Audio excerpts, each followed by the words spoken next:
Hola amigos, soy Pedro Agustín Guevara Bayón y esto es El Perú que soñamos. Siempre con nuestra óptica optimista, hoy tenemos un invitado de lujo, un peruano que ha cubierto prácticamente todas las posiciones de liderazgo más importantes como ministro de Pesquería, ministro de Agricultura, ministro de Economía, miembro del directorio del Banco Central de Reserva, en COFIDE. Es para mí realmente un honor tener a Ismael Benavides conmigo. Bienvenido, Ismael, y vamos a hablar sobre los desafíos de la economía peruana de acá al 2026. Gracias por acompañarnos. Muchas gracias, Pedro. Bueno, el reporte del INEGI hace unas semanas acerca del recrudecimiento de la pobreza en el Perú era previsible de alguna manera, porque el aparato económico, los motores de la economía se encuentran paralizados. Hay alrededor de 570.000 nuevos pobres, con este incremento de 1.5% de incremento en la tasa de pobreza en el Perú. ¿Qué hacemos, Ismael? Habría que descubrir quizás las causas. Como un buen médico, uno hace el diagnóstico y en función de eso va a curar las causas para que los síntomas desaparezcan. En mi opinión, pareciera que esa visión cortoplacista no nos está conduciendo y está debilitando lo que era quizás uno de los mejores logros de esa Constitución del 93, que era la estabilidad macroeconómica. En el campo monetario, a Dios gracias, seguimos reduciendo la inflación, pero el liderazgo del Ministerio de Economía se ha debilitado. Hay peligro en la política fiscal que año a año no tiene cómo cerrar esas brechas. En buena cuenta, Ismael, con tu experiencia, ¿cuáles serían los derroteros para poder superar esta situación?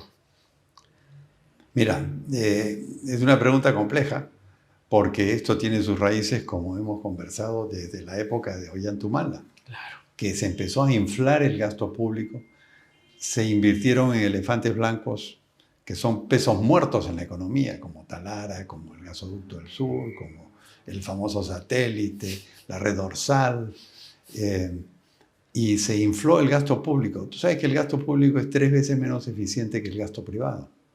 Entonces, toda esa burocracia pública y todo ese gasto en programas sociales, etc. El MIDIS tiene 150.000 empleados a nivel nacional. Dios mío. Para que te des una idea. Y ese dinero no productivo. Entonces, el Estado ha inflado su gasto corriente. El presupuesto público ha crecido 172% del 2011 al 2023, mientras la economía ha crecido alrededor de 35%. ¿Te das cuenta? Han dejado de lado la economía privada para meter gasto público ineficiente. Entonces, esa es una de las raíces de la pobreza. La otra raíz es la falta de inversión, que debería estar, pues, para que un país crezca alrededor de entre 6 y 7% consistentemente por varios años, necesita tener una inversión total entre el Estado y el sector privado de 25% del PBI. Estamos hablando de 60.000 millones de dólares al año. De eso, el sector privado debe aportar alrededor de 80%, unos 40 y tantos, 45, y el sector público unos 15.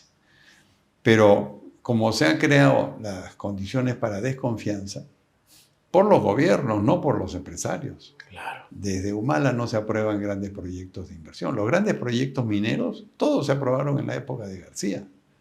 Desde Las Bambas, Quellaveco, la ampliación. Hemos estado con piloto automático. Así es. Pero ya la factura nos la están pasando porque la inversión es la que genera justamente. Hoy día no hay el ningún crecimiento proyecto en el largo grande plazo. minero andando. Igualmente se hicieron grandes obras de infraestructura y tal. Entonces, la inversión privada está en negativo, no ha crecido. Más bien el año pasado cayó en 7%. Sí. Y la inversión, estamos en menos 0.9, o sea, técnicamente seguimos en una recesión. Así es. Y por otro lado, el Estado también está invirtiendo muy ineficientemente. Los gobiernos regionales son un desastre, que son los que tienen el 70% del presupuesto de inversión. Hay 3.000 obras paralizadas a nivel nacional por la corrupción. Entonces, toda esta combinación de factores, la falta de crecimiento del país, nos está pasando la factura. Entonces, lo que el Perú lo primero que tiene que hacer es empezar a crecer. Urgentemente. Pero ¿y cómo lo hace? Esa es la gran pregunta. Generar la confianza para esto. Generando confianza. ¿Qué confianza vas a tener cuando tienes un personaje como Antauro Humala amenazando con estatizar, nacionalizar? Y en el 2026, o sea, de aquí a 2 años. El gobierno es incapaz de generar confianza. Y un inversionista que dice mejor espero al 26, ¿no? Y encima con la complicidad nefasta del Congreso que petardea la economía nacional con proyectos populistas. Esa liberación de los CTS y las AFPs, evidentemente con una visión cortoplacista, aparentemente va a activar la demanda interna, pero es a costa pues, de dejar a la gente sin fondo de jubilación. Eso es relativo, eso es un soplo, pasa a volar. Exacto, va a pasar. Van a pretender atenuar los efectos de la política. No, pues si no, el señor Luna Alves sería un genio, pues. Claro. Y yo tendría que ir a la universidad otra vez. Con esas teorías. Hay una carencia completa de visión de largo plazo en la economía. O sea, simplemente no se invierte en lo que se llaman los factores el Total Factor Productivity, que son los factores que inciden realmente en convertir a un país próspero. Esta coyuntura... Entonces, ahora, yo simplemente, si me das un minuto, le corresponde al Estado ser el que induzca a que haya inversión. Entonces tiene que trabajar fuertemente en inversión pública, hacer proyectos de inversión pública, recortar gasto corriente donde pueda y esos recursos orientarlos a la inversión pública. Y una vez que se empieza a reactivar la inversión pública, generalmente eso atrae, es un coadyuvante a que venga también la inversión privada. Ese es lo que hizo Alan García en su segundo gobierno con Lucho Carranza como ministro de Economía, el shock de inversiones. Exacto, y hay inversiones no necesariamente gigantescas que pueden activar la construcción. Exactamente. Desde puertos, represas, canales, colegios, solamente en reparación de infraestructura educativa. Ahí tenemos un mecanismo interesantísimo. Súmale a eso las asociaciones público-privadas. Así es, por inversión ahí tiene un papel importante. Obras por impuestos. Todos esos mecanismos podrían definitivamente reactivar la economía. Pero estamos entrampados por la incertidumbre política, por perder el tiempo en problemas menores entre los políticos, y hay un divorcio completo de la agenda y las preocupaciones del ciudadano. En temas, por ejemplo, vinculados a cómo este incremento del gasto ya nos está pasando la factura en el tema fiscal. Sí, claro. Año a año, esa política de toda necesidad es un derecho, incrementa el gasto público con una factura que la vamos a tener que pagar en el siguiente gobierno, porque esos derechos adquiridos no salen gratis, y esos derechos adquiridos han comenzado incluso a ya no respetar los límites que establecía el Consejo Fiscal. Es más, estamos justamente con la Contraloría y sin el Consejo Fiscal, que sea justamente quien vele por un manejo racional, responsable de la política fiscal. En ese campo, por ejemplo, es patético cómo se pretende exprimir más impuestos cuando ni siquiera los gastan. Es lo que yo digo, que es como una panadería. De nada te sirve provisionarte más trigo si tu capacidad de gas de producción no te da para más, y el Estado tiene una limitada capacidad, como tú muy bien dices, devolviendo los recursos que no se gastan o se gastan pésimamente. En el campo fiscal, por ejemplo, tú has dado una idea, por ejemplo, de cómo reasignar los recursos del Estado, reduciendo el gasto corriente para asignarlo a obras de menor envergadura, pero que podrían reactivar el aparato productivo. ¿Cómo hacemos eso con un Estado, con gobiernos subnacionales que no están en condiciones de ejecutar eficientemente ese gasto? Sí, ¿Qué se podría hacer? Bueno, esa regionalización que hizo Toledo es un desastre. Convirtió 25 departamentos en 26 regiones, cada uno con su reyesuelo, con su gobernador, que hace prácticamente lo que quiere, y por supuesto, ¿cuántos hay presos por corrupción? ¿Y cuántos más faltarían ir? Entonces, y si estuve hablando del gasto corriente, los salarios en este primer trimestre del 2024 han crecido en el sector público 9.5%. Los gobiernos regionales han crecido como 15% y los gobiernos locales han crecido 25%. Wow. Entonces, la verdad que es un escándalo, y en un país que tiene pues tanto desempleo, tantos problemas, tienes a esta gente privilegiados de esta casta burocrática, que son los que buscan generarse trabajo para... ¿Y cuál es el trabajo? Poner trabas a la inversión privada, ¿no? Y a costa incluso de una política fiscal que está poniendo en peligro incluso la calificación del Perú, porque poco a poco nos vamos acercando a una situación en la que ya la estabilidad fiscal que teníamos ya no se respeta desde hace mucho tiempo. Y eso, como tú muy bien dices, se inició en la época del gobierno de Humala. En el 2015 se empezaron a generar los déficits fiscales. Exacto. Que siguen hasta ahora. Y no hemos podido cerrar esa brecha. No se ha podido, bueno, se ha cerrado con deuda. Claro. La deuda externa. Que es patear la pelota para las generaciones futuras. Y el próximo gobierno va a tener allí un problema que resolver de corto plazo, ¿no? Porque la deuda externa del Perú, la deuda pública, perdón, ha crecido de 18% del PBI a 32, 33 que está ahora. Por ejemplo, a nivel de los gobiernos subnacionales, y hay las macroregiones que de alguna manera se han reagrupado. Una de las propuestas que hemos estado proponiendo es cómo reagrupar la regionalización en 5 macroregiones transversales y una región metropolitana, de modo que bajo una estructura matricial, todo el apoyo técnico que carecen los gobiernos subnacionales pueda contar con esos expertos en infraestructura, salud, educación. Eso permitiría que la ejecución sea mucho más eficiente. Sí. Una estructura matricial es como funciona una universidad, ¿no? Tú tienes tu facultad, para explicarles a los oyentes, tienes tu facultad de Derecho, tu facultad de Ingeniería, pides al experto, mándame un profesor de Economía, mándame un profesor de Matemáticas, y algo de eso podría hacer que efectivamente los gobiernos subnacionales puedan gastar y gastar eficientemente desde el inicio del proyecto en que necesitan el expediente técnico hasta la ejecución llave en mano.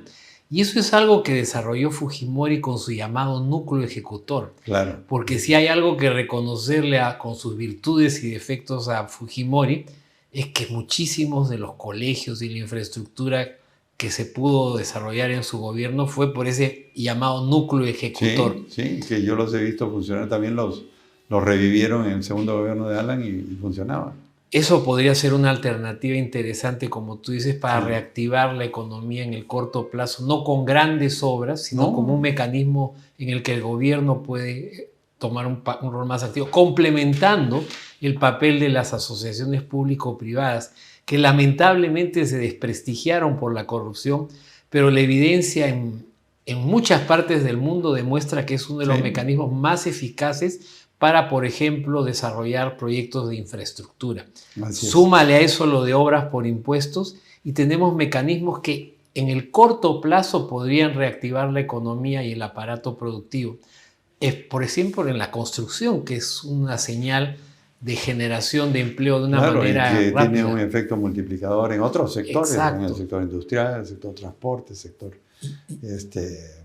Ya mirando un poco el mediano y largo plazo, nosotros encontramos que hay proyectos que todavía pareciera que van a salir y no salen. Eso creo que se debe a que el gabinete ministerial, por ejemplo, en el campo del Ministerio de Energía y Minas, no cuenta con el apoyo y la articulación con los otros ministerios para poder sacar adelante esos proyectos. Es inaudito, pues, Bueno, que los trámites... En el Perú hemos estado en manos de los caviares. El Ministerio del Ambiente tiene más presupuesto que el Ministerio de Agricultura, que el Ministerio de Energía y Minas y que Mincetur, Comercio Exterior, juntos. ¿No? Qué barbaridad. Entonces, y el MIDIS y todo. Entonces, hay trastocado los conceptos. Exacto, tenemos y además no se productivos. necesitan ministerios. La NASA o muchas entidades del gobierno americano manejan presupuestos gigantescos sin ser ministerios. Así es. Es decir, el ministerio y la eficiencia del sector público está esencialmente para facilitarle la vida al sector privado, que es el que genera la riqueza. Así es. Por eso es que yo creo que es urgente, soñar en la reducción de ministerios. Por ejemplo, ha habido un intento con agrupar a los ministerios de infraestructura, porque resulta paradójico que se abre un tendido de agua y desagüe, parchan y vuelven a picar para hacer el tendido del gas, tendido de electricidad, o descubres que después de 40 años había una tubería de agua, una troncal que nadie sabía, y eso es por el caos en la gestión de la infraestructura. Claro. Agrupando a lo que es Viceministerio de Vivienda, Energía, todo lo referido a la gestión territorial, se conseguiría esa eficiencia. En términos, por ejemplo, de capital humano, tenemos que el Ministerio de Trabajo es enemigo de la generación de empleo. Tenemos un Ministerio de Salud que dispara por su cuenta, el de Educación por la suya, y todo completamente desarticulado. Sí. Por eso nosotros, incluso quizás antes de mi ley, proponíamos una creación de un Ministerio de Capital Humano con viceministerios de Niñez y Familia. Como tú bien sabes, el hierro en el vientre materno es fundamental para el futuro de ese niño, con un viceministerio de Salud articulado, dando buena educación y buena educación que genere trabajo y un apoyo social eventualmente para el desempleado. Entonces, trabajando en el Estado de manera articulada se consiguen sinergias y eficiencias. Tú muy bien sabes que a veces los del ministerio son hasta enemigos entre sí, por ejemplo, ambiente con energía y minas, con agricultura. Y de esa forma podríamos... ¿Tú qué opinas? ¿Funcionaría eso? Yo estoy seguro que sí. Yo soy con tu experiencia de eso. Yo siempre fui ministro de Pesquería, pero yo siempre decía, este ministerio hay que desaparecerlo, porque dentro del PBI la pesca pues es 1.5, pequeñito. No se justificaba. No se justificaba, pero fue creado pues por el general Tantaleán en la época de Velasco, para engrandecerse él con un edificio monstruoso que hoy es Museo de la Nación, pero no se justifica. Y yo creo que también hay ministerios que han hecho más daño que bien, hablando del Ministerio del Ambiente, por ejemplo. Claro. Todavía tienen encarpetado por ahí el Tratado de Escazú, que fue petardeado, mejor dicho, fue denegado en el Congreso, pero ahí lo tienen, guardadito, para el momento oportuno sacarlo. Entonces hay un montón de cosas que la gente no cree, pero tienen una orientación clara. Sí, vuelven con la misma onda, ¿no? Desde la Asamblea Constituyente parece que está ya olvidado y vuelven con la misma cantaleta. Es que lo pintan como el bálsamo de todos los males, ¿no? Y eso no es así.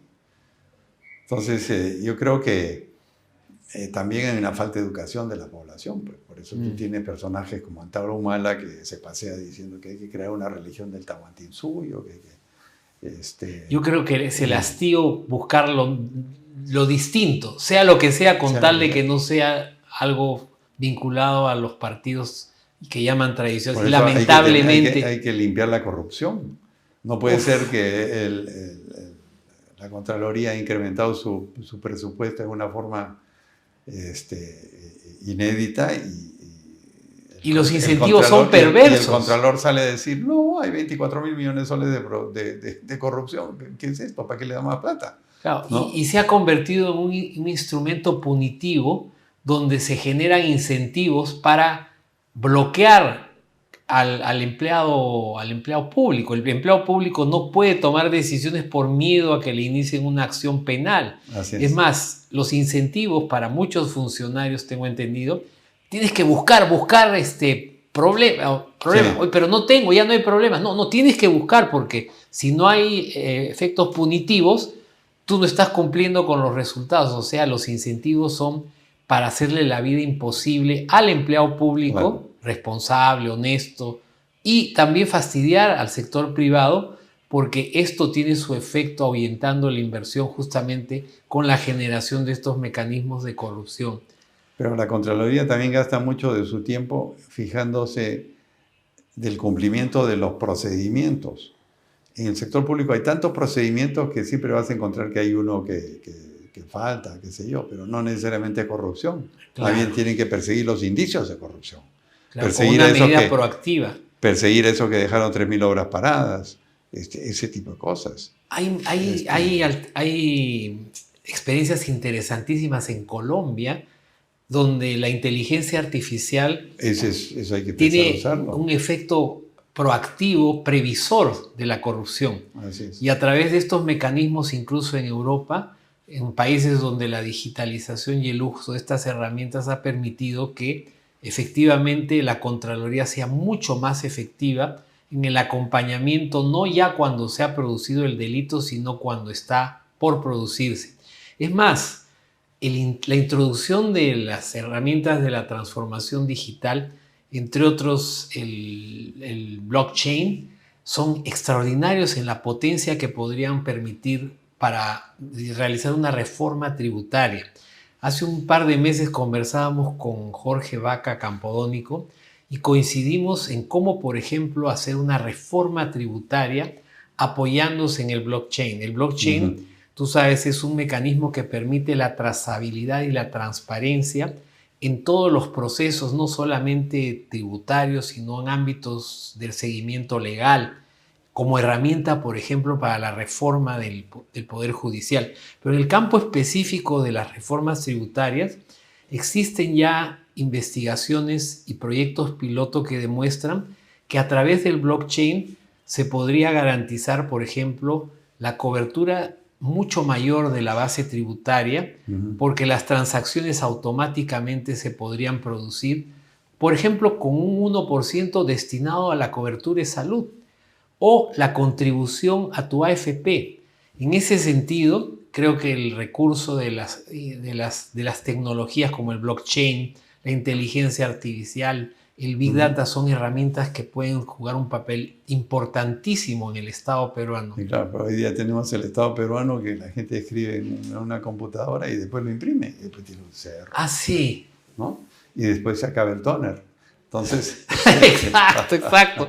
Y ha salido una reforma justamente cuando Jorge Vaca fue al Congreso, en la que han de alguna manera recogido esa iniciativa del 1% del IGB, pero lo han hecho con papeles y piden que la gente, como era hace 40, 50 años, recoja los formularios y los lleve a la SUNAT. O sea que lo que era una idea efectivamente funciona si se usa eficientemente la tecnología, no con los mecanismos de hace años. Así es. ¿Y sabes qué es lo más interesante? Por ejemplo, te hablas de inteligencia artificial.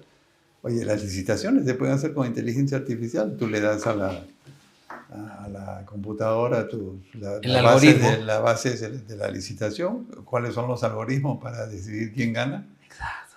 Y es la inteligencia artificial la que decide quién gana. Entonces, en el campo de la reforma judicial hay una propuesta interesantísima de un doctor Felipe Leno.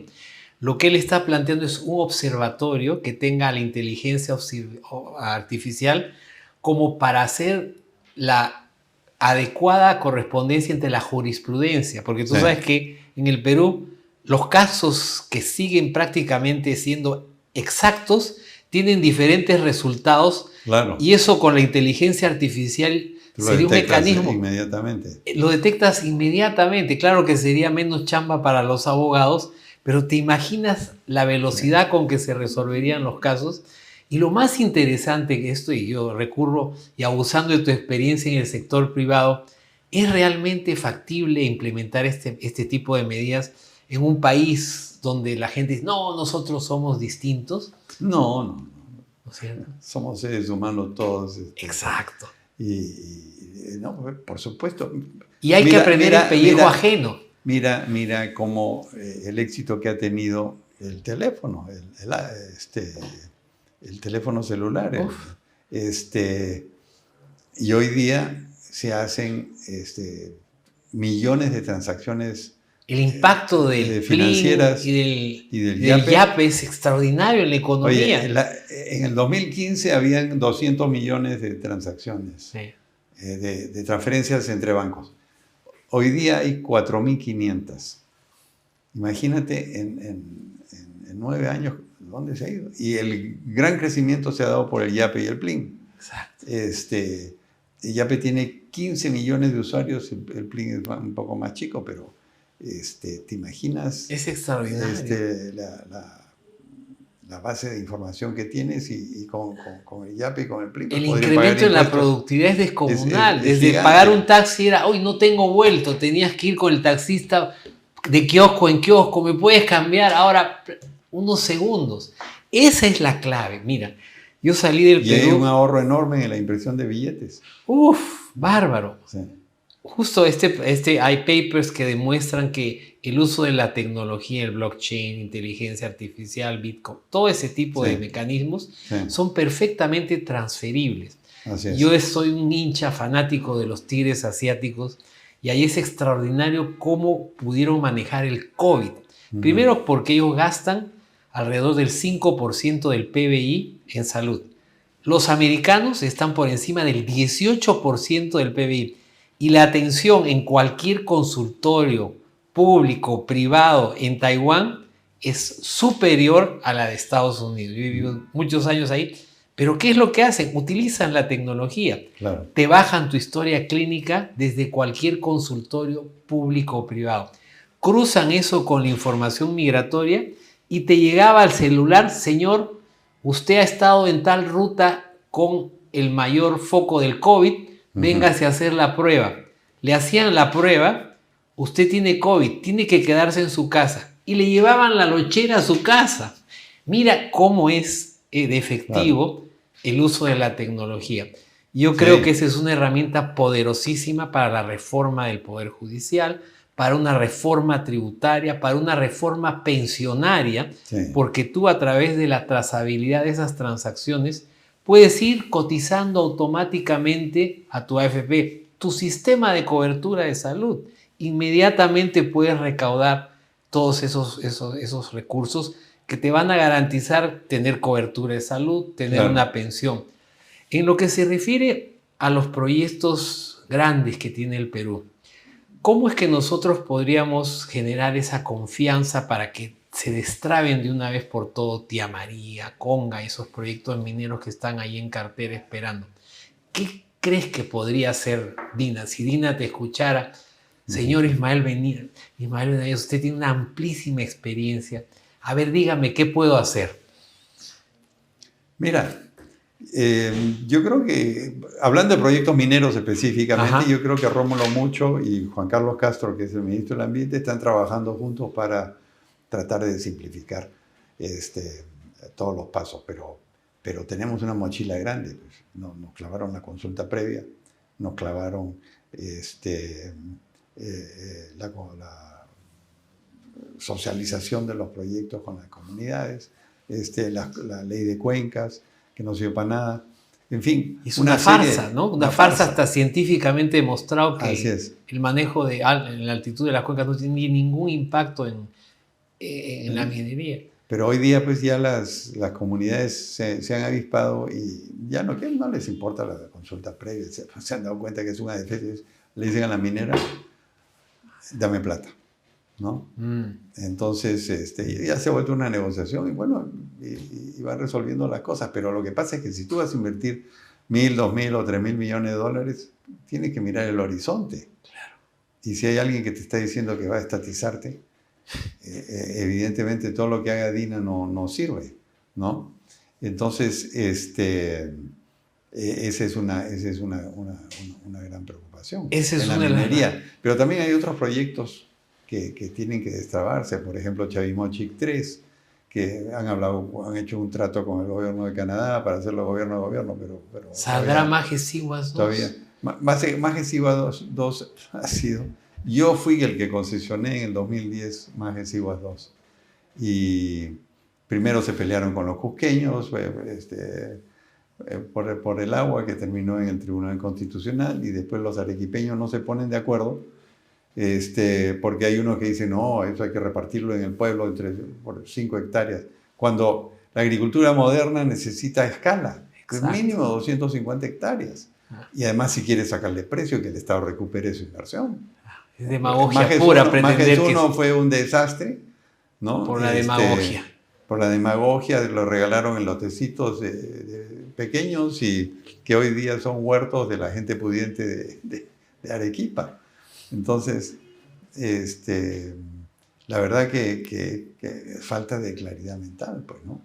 Así igualmente como Tía María no sale porque ahí el pueblo sí quiere que salga, pero hay 300 tirapiedras violentistas que son los que se oponen. Entonces, el gobierno le falta iniciativa para ir resolviendo esos problemas. Y igualmente para Sauconga, Newmont, que es dueño de los derechos mineros de Yanacocha Sulfuro, que es el cobre que está debajo de la mina de oro. El cobre, Dios mío, hemos excedido $11,000 la tonelada de cobre, récord. Así es, récord. Y va a seguir subiendo. Sí. Entonces, ahí nosotros sentados encima del cobre, del oro, de la plata, ¿no? Y hay que utilizar esos recursos que están ahí en las entrañas de la tierra, porque recurriendo a lo que nos enseñó la historia, fue igual con el salitre, el guano, el caucho.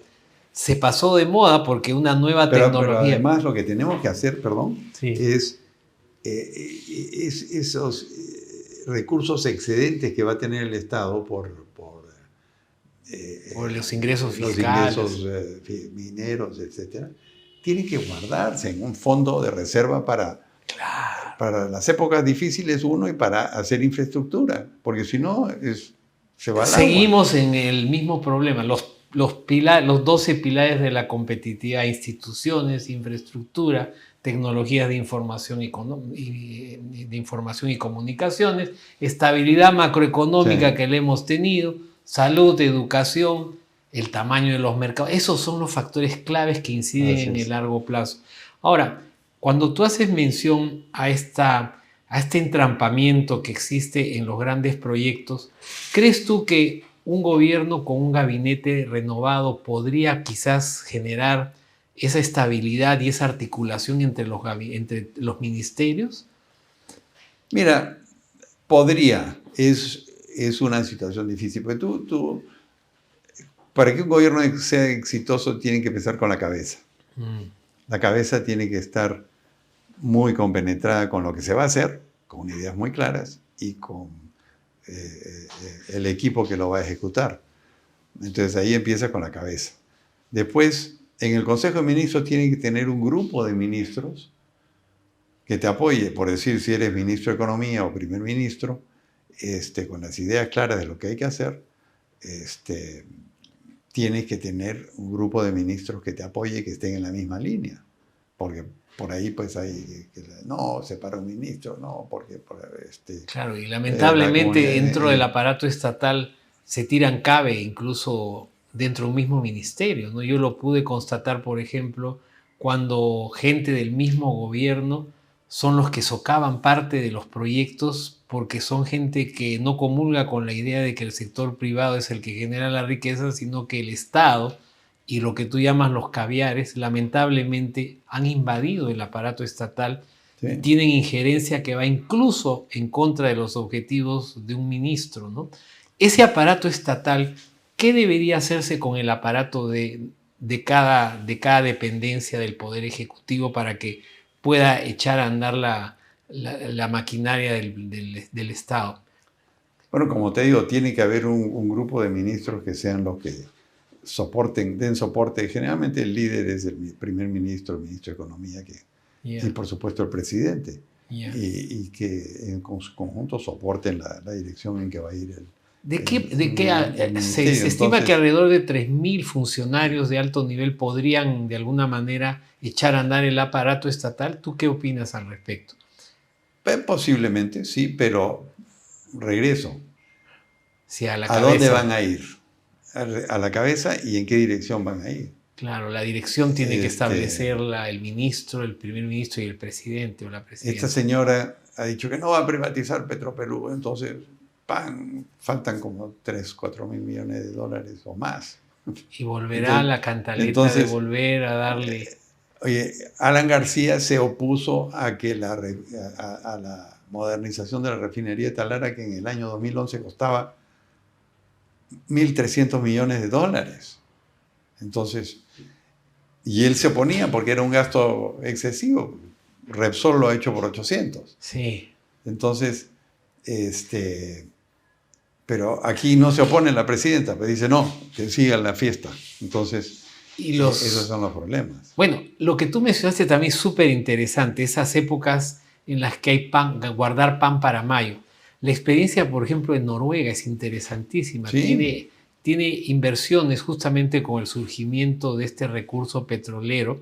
Ellos decían, ¿qué vamos a hacer con estos recursos fiscales que van a incrementarse, pero no son eternos?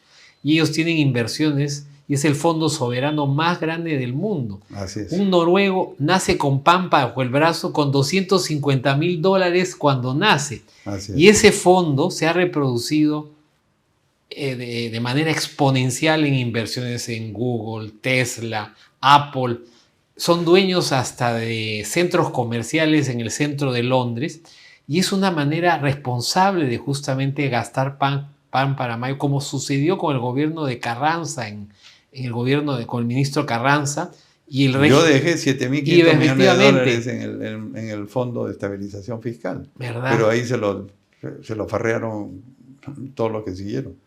Y eso incluso permitió las políticas contracíclicas justamente para poder estabilizar las épocas de carestía. Así es. ¿Cómo podríamos recortar este gasto y volver a esas épocas, por ejemplo, en el tema fiscal?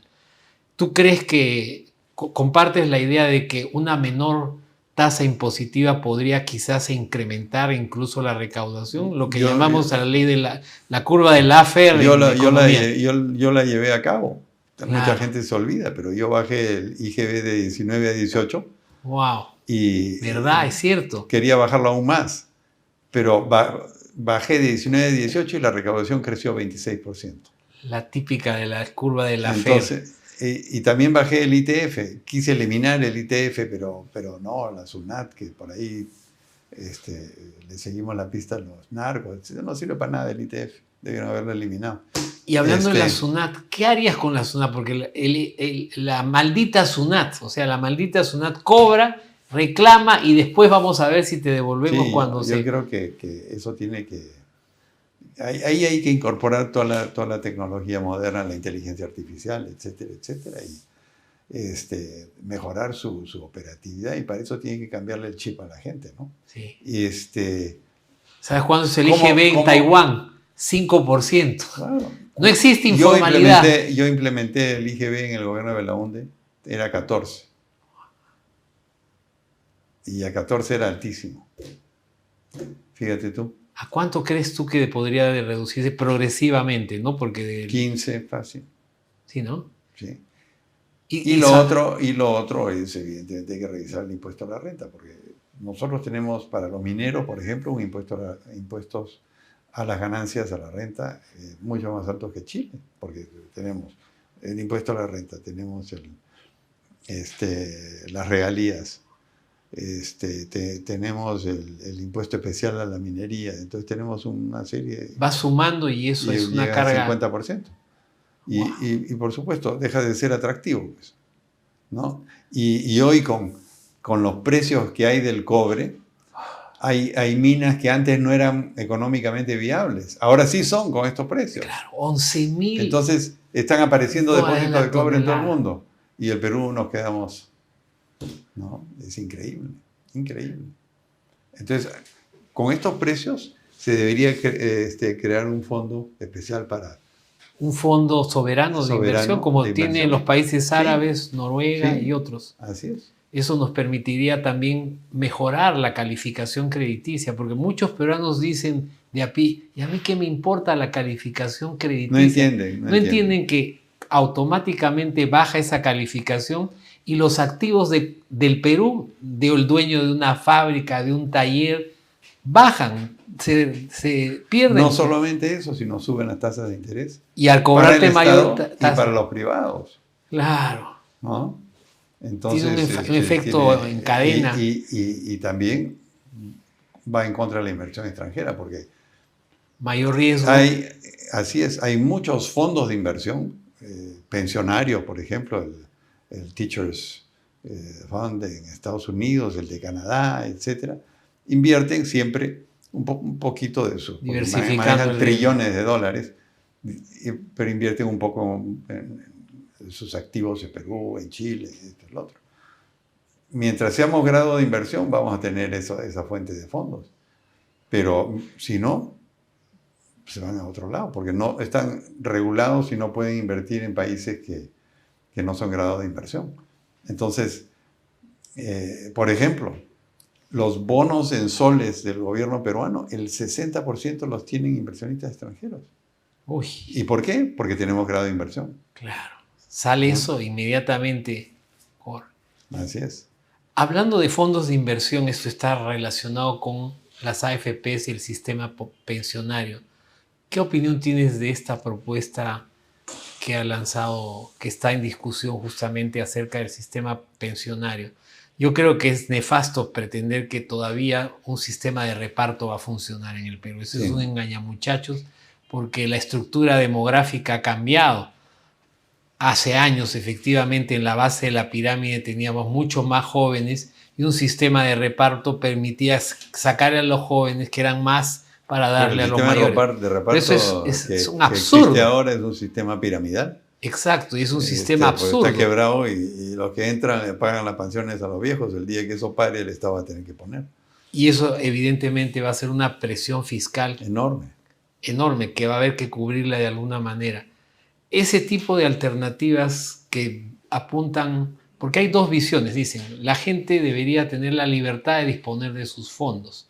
Pero por otro lado, siguiendo al mismo Adam Smith, la división del trabajo y la especialización es lo que genera la mayor productividad y no todos son expertos en finanzas como para manejar su fondo de inversión para jubilarse. Y los fondos de inversión en las AFPs han sido muy rentables. Pero además, la gente tiene que pensar, porque mucha gente dice, no, que el Estado lo tenga, pero ¿el Estado les ha devuelto algo?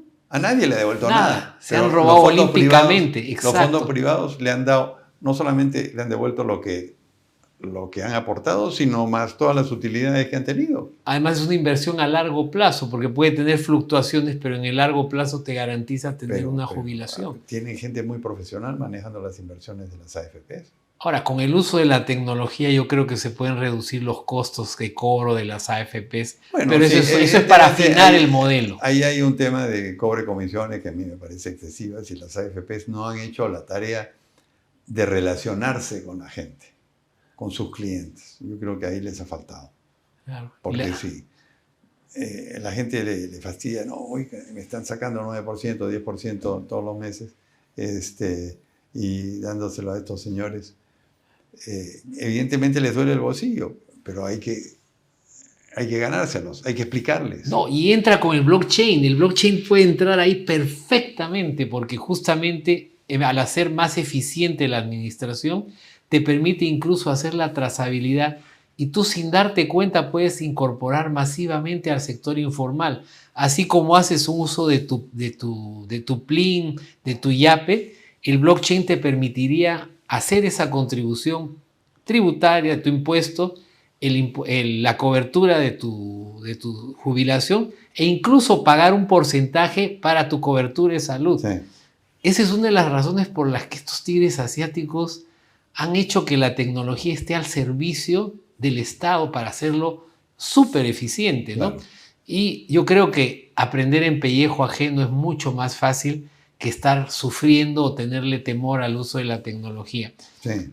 En términos de lo que se refiere a las medidas que va a tener que emprender el próximo gobierno, ¿qué cosas, ya mirando quizás con optimismo el 2026, asumiendo que no hemos entrado o no hemos caído al abismo con un gobierno radical, qué cosas cree que deberían ya estarse preveyendo para que ese gobierno ponga a andar los motores de la economía con una mirada por lo menos de 5 años de gobierno?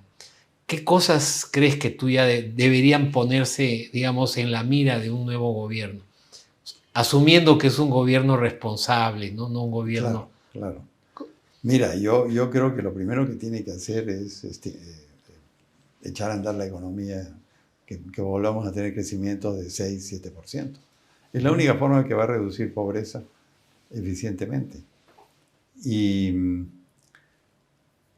entonces creo que la receta es esa, empezar que el Estado pues, se ponga muy activamente a invertir en proyectos importantes o en proyectos pequeños, pero empujar la construcción.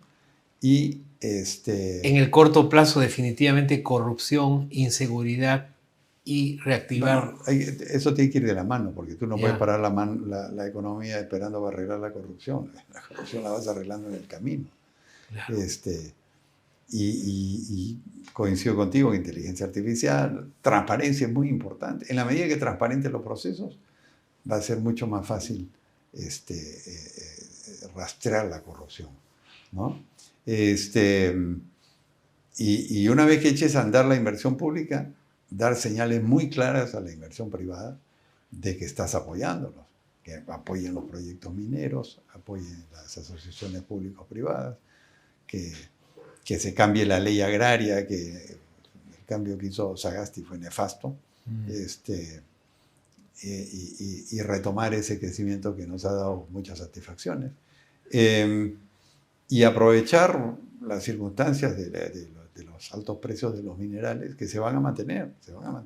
Claro, la transformación energética no es cosa de un año, es toda una década por lo menos. Y yo creo que el tema del puerto de Chancay, que es una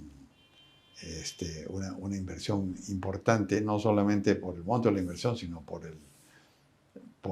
la plataforma logística que nos da mirando a China y el Asia, junto con el puerto del Callao, que debería continuar ampliándose, y el nuevo aeropuerto Jorge Chávez, yo creo que puede ser un hub logístico extraordinario en el centro del continente sudamericano. Y esto sumado a lo que yo ando abogando de Corío, en la provincia de Islay, que podría ser quizás ya para la siguiente generación un super megapuerto, ¿no? Porque el potencial es mucho mayor. Y en el norte tenemos a Bayóvar, que tiene el mismo calado de Chancay. O sea, sí. Dios ha sido generoso prácticamente al crearnos las condiciones geográficas, geológicas, sí, para tener ahí 3 megapuertos que podrían proyectarnos al centro de gravitación económica comercial que es el Arco del Pacífico.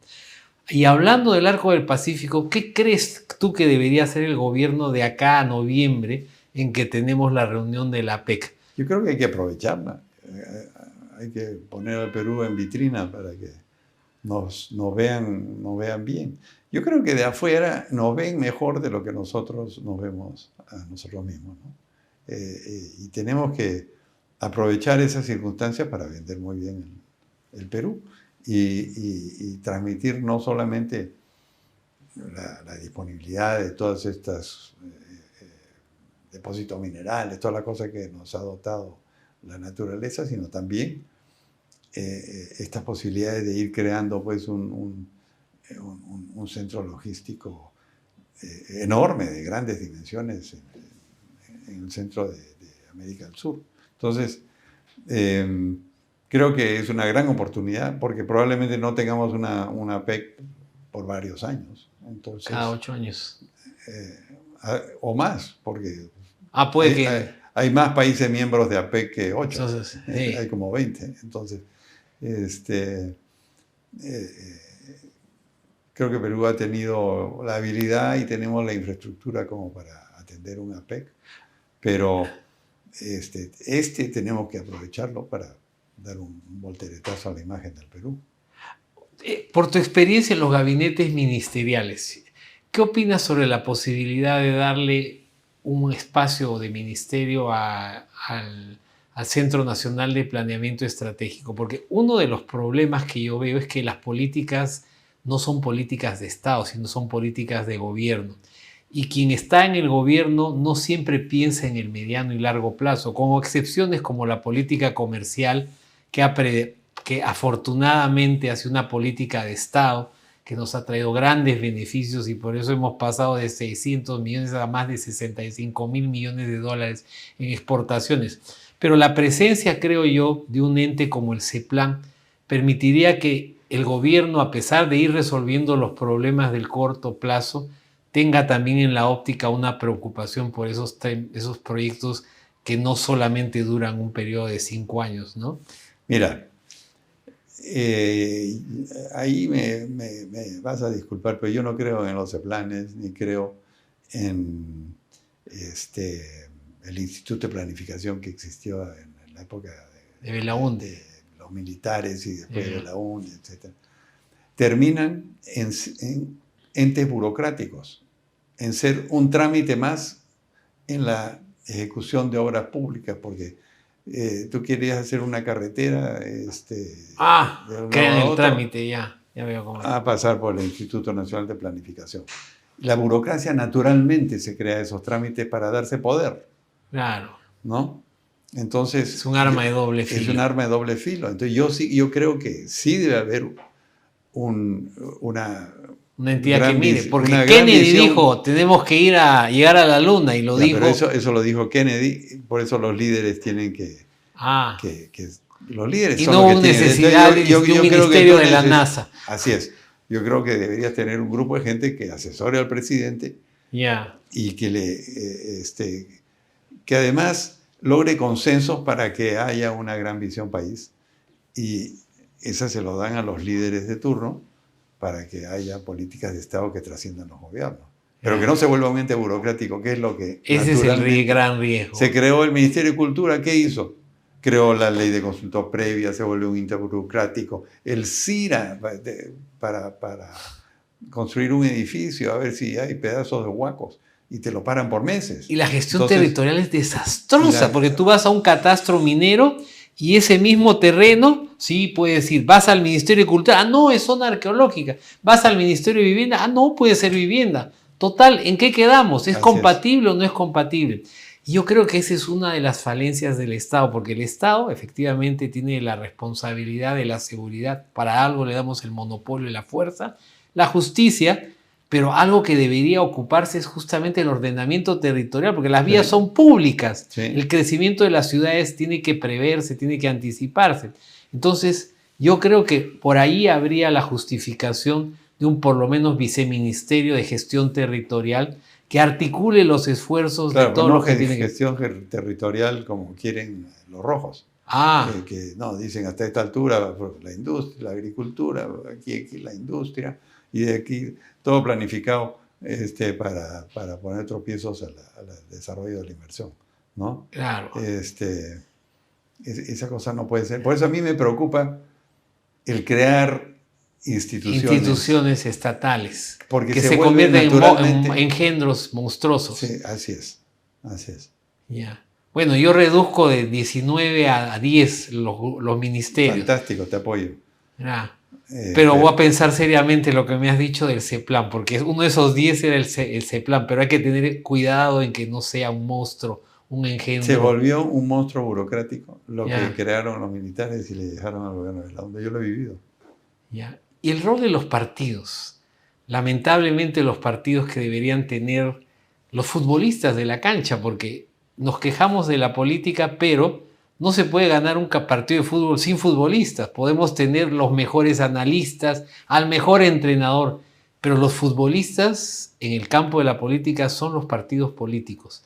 Y tú, que has tenido toda esta trayectoria al servicio del país desde el sector privado, del sector público también, ¿qué recomendarías, por ejemplo, para los partidos? ¿Cómo tenemos que entrar a la cancha? Mira, lo que nos ha pasado en los últimos años ha sido la destrucción de los partidos políticos.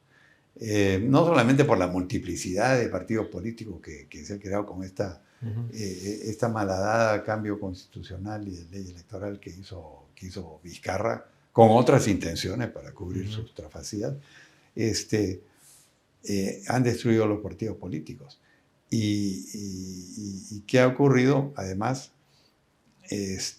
la marginalización de los partidos políticos tradicionales, que ha hecho adrede, este señor Salas Arenas sacó contienda al APRA, al PPC, y además han permitido que se apoderen de los partidos políticos. Los partidos combi. Los partidos combi, no, pero además delincuentes. Los niños, etc., ¿no? Entonces, yo creo que tiene que haber una reestructuración del sistema político para limpiarlos, desburocratizarlos, porque han burocratizado los partidos políticos. Los partidos políticos deben ser más bien una intención de un grupo de gentes de trabajar con una misma visión política, pero no que tiene que llenar tantos formularios y esto y lo otro. Lo han burocratizado. Eso tiene que desaparecer. Los grandes partidos políticos en Perú se hicieron porque el señor Ayala Torre, el señor Belaúnde, el señor Bedoya tenían una visión de país y tenían una serie de adscritos y se juntaban y armaban sus comités, armaban sus conferencias, su dirigencia partidaria, sin pues toda esta burocratización. Ahora te exigen comités y por ahí, que es toda una farsa, porque los hacen en la casa de uno, en el garaje del otro, en la tiendecita del vecino. Entonces, ¿qué es esto, no?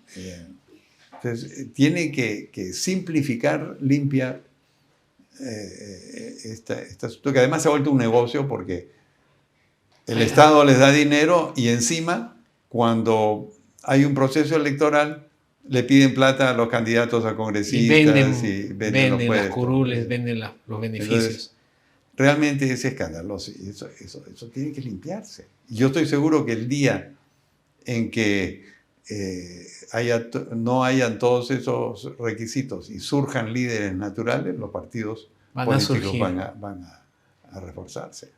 Lo que hemos podido conseguir de esta conversación es que, a pesar de sus problemas, el Perú es más grande y el Perú tiene enormes posibilidades de cambiar para bien, porque hay gente como tú que ha servido al Perú, que tiene las ideas claras, y esperamos que personas como tú también asuman alguna responsabilidad política para conducirnos por ese país con el que soñamos. Los esperamos hasta el próximo jueves. ¡Viva la libertad! ¡Viva el Perú! Gracias, Ismael. Muchas gracias, Pedro.